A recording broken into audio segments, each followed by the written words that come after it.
We can't have anything anymore. I can definitely see why the original creators left this project now. All the other woke things, as much as I disagree with what they're pushing out, it made sense. They are just simply putting their beliefs, their opinions into their movies. Again, as much as I disagree with that, it at least made somewhat sense. We all don't need to agree and we all have difference of opinions. It's just how it is.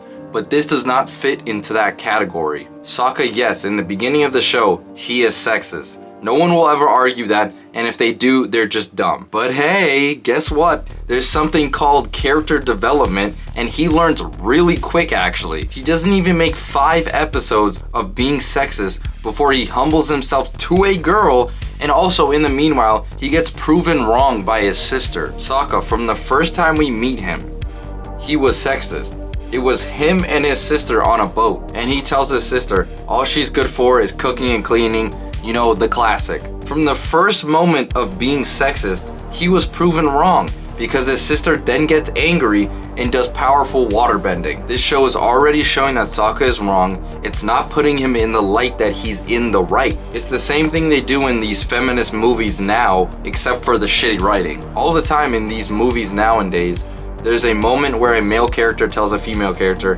that she can't do something. And there's always that cringe moment where she responds with, "Why? Because I'm a woman?" and then proves the guy wrong. What difference is that from what Sokka was doing?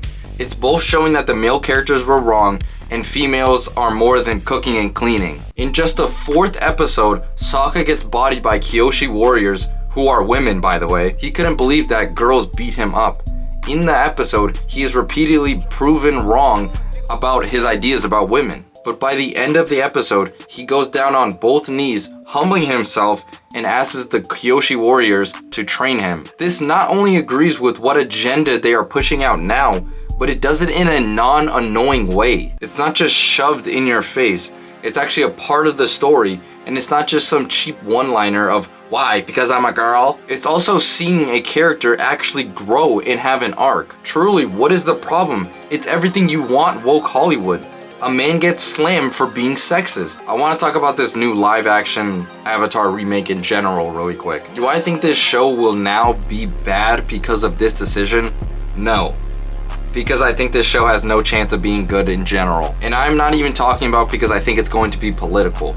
I just think Avatar has no business being in live action. The writing was already on the wall with the first live action thing they did with Avatar. Even though that movie was straight up garbage, if there's one thing to learn from it, is that these characters, especially Aang, look terrible in live action. Bro, just look at him. It looks bad because you can clearly see how young he is. Aang is actually 112 years old, but he has the body of a 12-year-old, and he looks like a baby. This little ass baby is going to be fighting grown ass men like the Fire Lord and rock them. It will just look off. And also his arrow. Ew, it does not look good in real life. It's just not it. Look, I love Avatar: The Last Airbender. I've watched this show at least 15 times. It is more than a classic kids show. It is straight up a good show, but it does not look right in live action. The other thing, look at Katara. You are trying to tell me she's going to fall in love with Aang. She looks way older than him. She is 2 years older than Aang physically, but she looks like a teenager, and that's pushing it because she low-key looks older than that. But like, there's scenes where Aang and Katara kiss. That is not going to look right at all.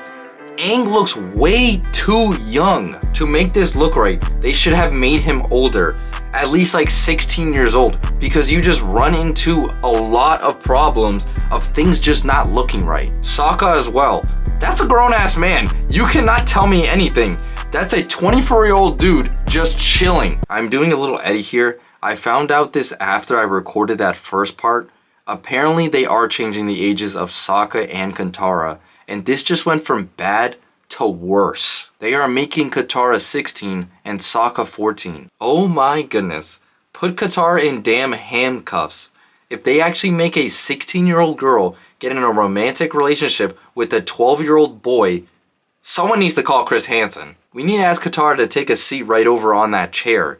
We've found a new member of the Josh Giddey and EDP club. I don't care that it's legal. A 16-year-old should not be doing anything with a 12-year-old. Since they are making her 16, I would guess that there will be nothing between her and Aang. At least there better not be. That is another L, because Aang and Katara's relationship was probably the most important, or at least the most talked about in the show. I mean, it's the main love story of the show, and if you take that out, you are definitely making the show worse. Now, I'm not saying for them to do it if she's 16.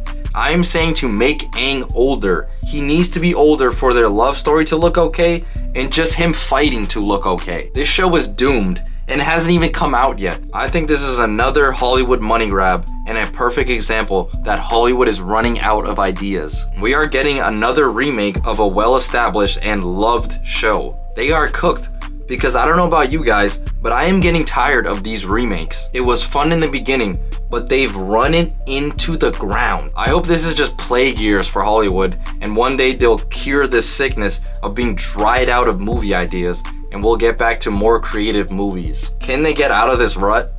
I have no clue. It really seems like they've done everything, but like, come on, there's no way that can be true. Imagine a world where people completely stop caring about movies and shows because they keep going down this path of making remakes, and we all just get tired of it and stop watching movies and shows altogether. That would never happen, I hope.